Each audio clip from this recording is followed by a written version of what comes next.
What is good, everybody? We are here about a third into the NBA season, so let's talk about some teams that have been playing up above their standards and some teams that have fallen below the expectations that I at least had for them going into the season. So the first team that I want to talk about is the Cleveland Cavaliers, as they have been the surprise team of the year. At the time I make this on Christmas Eve, they have the best record in the NBA. They have the number 1 offense in the league, the number 2 net rating, and the number 8 defense in the league. This was a team whose turnaround I found really surprising, especially since they didn't have a whole lot of roster turnover compared to last year, except for one big man, and that is probably the coach of the year, Kenny Atkinson. Atkinson has implemented his pace and space mentality, where this team has done a great job being one of the fastest teams in the NBA, filling out the corners and getting Evan Mobley more involved in the offense, and that has paid huge dividends. We're seeing the same core of guys like Darius Garland, Donovan Mitchell, Evan Mobley, Jared Allen, and some others.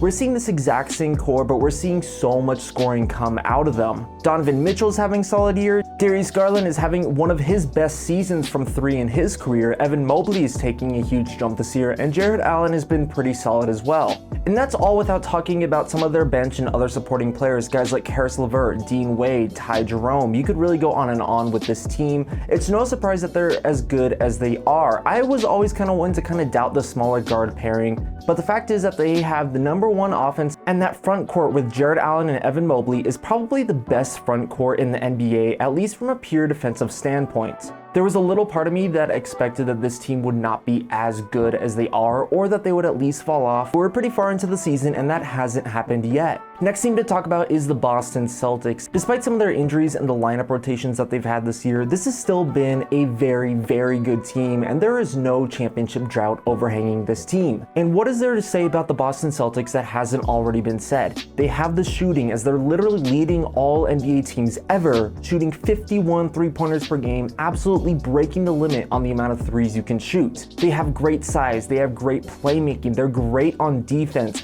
they have the star power, and Jason Tatum is having one of the best years of his career, and Jaylen Brown isn't too bad either. The one mark on this team was their defense, even though their defense was already top 10, and their defense has only gotten better since Kristaps Porzingis has returned. In the 10 games since Kristaps has been back, their defense is now 4 points per 100 possessions better on defense since his return. Even though the Cavaliers have a better record, my personal pick to come out of the East is this Boston Celtics, and I think this Celtics team could be that first team to repeat since the Golden State Warriors, since they are absolutely dominant. Another team that has really surprised me and surprised a lot of people, and they are still somehow underrated, but it's the Oklahoma City Thunder. Shai Gilgeous-Alexander is again looking like an MVP candidate. Jalen Williams is taking a huge step this year and proving that he is one of the future forwards of the NBA, and he is going to be that co-star alongside Shai. I feel like as a collective, we kind of forget about Chet Holmgren just because of his injuries, but it's pretty easy to forget that this team is 8-2 when he plays, and they are one of the best defenses in the league. Yes, Victor Wembanyama is absolutely phenomenal and will probably win Defensive Player of the Year this year, but Chet Holmgren isn't too far behind him. And speaking of defense, the Oklahoma City Thunder have the best defense that we quite possibly have ever seen. Their size has been a little rough without Chet, especially with Isaiah Hartenstein in and out of the lineup. Isaiah Hartenstein, who in himself is incredibly underrated, but they have it all. They have great off-ball defense. They have great point of attack defense. They can switch on just about everyone. They have guys like Alex Caruso, one of the biggest moves of the offseason. That is paying huge dividends for them, and a guy like Caruso can guard bigger than what he actually is. Then having these bigger point guards like Shai is absolutely huge for a team, especially on the defensive end. This is also a really good rebounding team and generally a pretty good 3-point shooting team, despite from what we saw in the NBA Cup final. Staying in the West, another team to have shocked me is the Dallas Mavericks. Now, I'll fully admit I was wrong about this Dallas team, and I was wrong about the Luka Doncic-Kyrie Irving duo pairing, but these guys right now have a net rating of +9 when they are on the court together, and they made the finals last year. Obviously, there is something there. Quentin Grimes has fit perfectly into this offense. Klay Thompson has done really well as well. He's shooting near 40% from 3, showing that he still has it, and Klay even has a positive net rating, which was kind of surprising given how rough his last year in Golden State was. Basically, this entire roster is just a bunch of 3-and-D players with Luka Doncic and Kyrie Irving, and while that doesn't sound the absolute deepest, they can really make it matter when it counts, and this is not a team that I want to see in the playoffs. Especially with the playoffs being so star-driven in the NBA, a guy like Luka or a guy like Kyrie can single-handedly win you a series, and it seems like Dallas has put a really good group surrounding them. Maybe just adding in another power forward or forward, maybe someone to play like that 3 or 4 spot, that could really put this team over the hump, but they're already performing much better than I currently expected, and a lot of it was due to that rough start at the beginning of the season where this team had a pretty slow start. And then you have Luka missing a lot of November, but during that stretch in November, the Mavericks actually won a decent amount of games without Luka Doncic, someone who I have as second or third in MVP voting. Even without Luka Doncic, they still beat the Oklahoma City Thunder. And now in their last 15 games, the Dallas Mavericks are 12-13. And it seems like nobody's talking about it, but they're one of the most winningest teams in recent basketball. So this is a team to keep an eye out for as we go to the midway point in the season. The only reason I have to doubt them repeating in the West is because the West is so stacked. There's just so many teams who can come out of it, but the Dallas Mavericks are part of the reason as to why the Western Conference is as strong as it is. 3 more teams to talk about, and these are teams that all were not really supposed to be that good, or teams that are still on the rise, and yet they have been having a huge year this year. First is the Orlando Magic. Now the Magic have been hit with the injury bug. Right now, both of the Wagner brothers are injured. They've missed on Banchero for majority of the season, and right now it looks like Gary Harris Jr. is also injured. And despite missing all of those guys, as well as missing Wendell Carter Jr. as he got ejected versus the Heat, they had a 22-point comeback.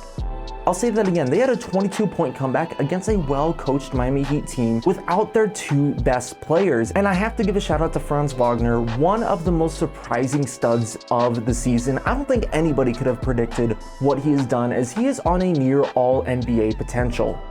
Unfortunately, we haven't seen as much Paolo Banchero as I've wanted to, as he is one of my favorite players in the league to watch, but I know we're going to be seeing Banchero back again. Even though I think Coach of the Year is going to Kenny Atkinson, I think Jamal Mosley probably deserves to be in second place because of everything they're going through, all the injuries, and this team is still a playoff contender, and if they were at full strength, I think that they would be a team you don't want to see in the playoffs. They have that grit, they have that grind, they have that next up man mentality, and that is huge, especially when you're dealing with injuries. And since we're talking about injuries, let's talk about one of the most injured teams in the NBA, the Memphis Grizzlies. Still to this year, the Grizzlies are one of the most injured teams, and Ja Morant has not been there for the full season. But Ja is still Ja, and he is absolutely fantastic when he's on the court. Jaren Jackson Jr. has been phenomenal on defense, and he has been leading their offense in scoring. But it's not just JJJ, as this team is incredibly deep. They have 7 players who are scoring 10 plus points per game, and that's without counting a few other guys like Marcus Smart. You can make a real argument that this team has 10 plus guys who deserve quality NBA minutes, which most teams in the league cannot say. Guys like Scottie Pippen Jr., Desmond Bane, Santi Aldama, Jalen Wells, Jay Huff, these guys have all been huge in playing proper support for the Grizzlies. And it is no mistake that this team is currently 4th in a very difficult Western Conference and 3rd in net rating. Last team in the West to talk about that has outperformed my expectations, and that is the Houston Rockets. I haven't had a chance to watch a whole lot of Rockets games this year, but I do know that they are one of the best teams in the league right now, and they are playing some really solid basketball. They have a top 3 defense, and they just need to see some improvement on the offensive side of things, which is why I think they could be in the trade market for a guy like Cameron Johnson, or they could swing for the fences and land a guy like De'Aaron Fox. Dillon Brooks and Fred VanVleet have played perfect veteran support. 2 signings for that team I remember not being a fan of at the time, but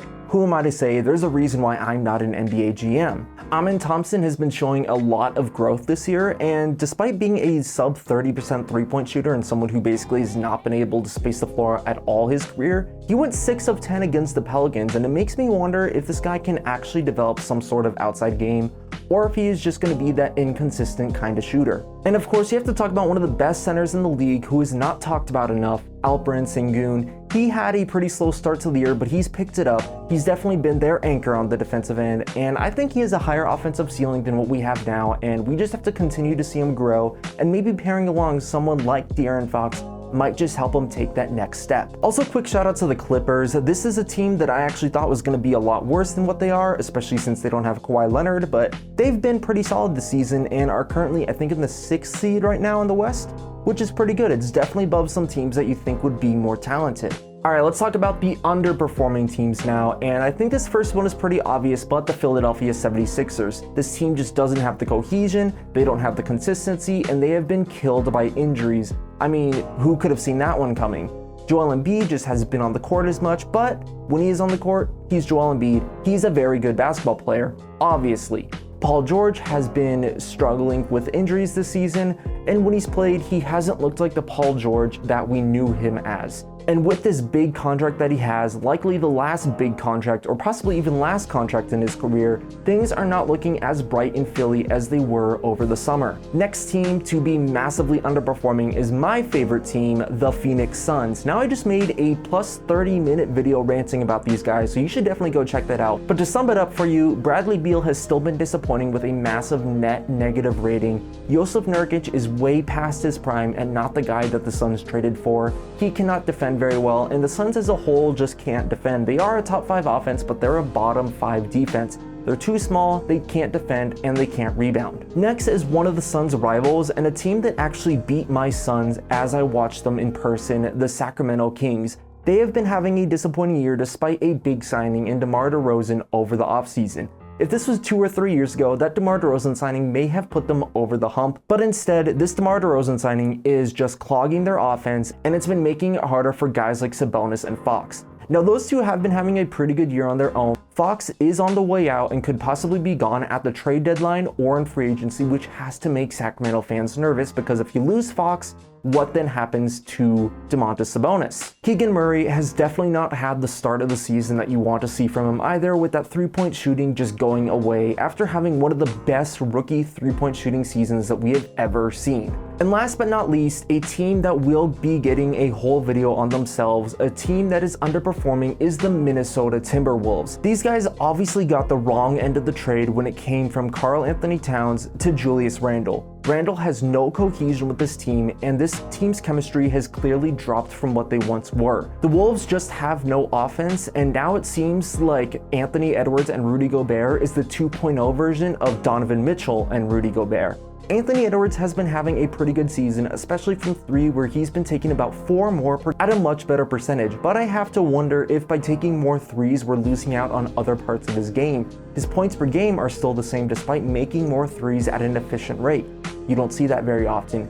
His assists are down. Not something you see too often for the star player of a team that's supposed to be competing, and a team that I thought was going to be a lot better. Dante DiVincenzo, I think he was a good asset to come over from New York, but I think he's being asked to do too much, and now he just isn't the guy that he was last year. And Julius Randle has been an absolute train wreck, and now you go look at the New York Knicks, and Karl Anthony Towns is literally in MVP talks. This trade just seems to be getting more lopsided by the day, and I have to feel bad for Wolves fans because they had a taste of greatness, and then the owners didn't want to go over the second apron. But guys, these are some teams that have underperformed and some teams that have overperformed. Let me know down below if you guys think that these teams that are overperforming will continue to do it, and if these teams that haven't had the season that they were expecting, if they can turn it around, or if it's time to prepare for a new future. But that is it for this one, and I will catch you guys later.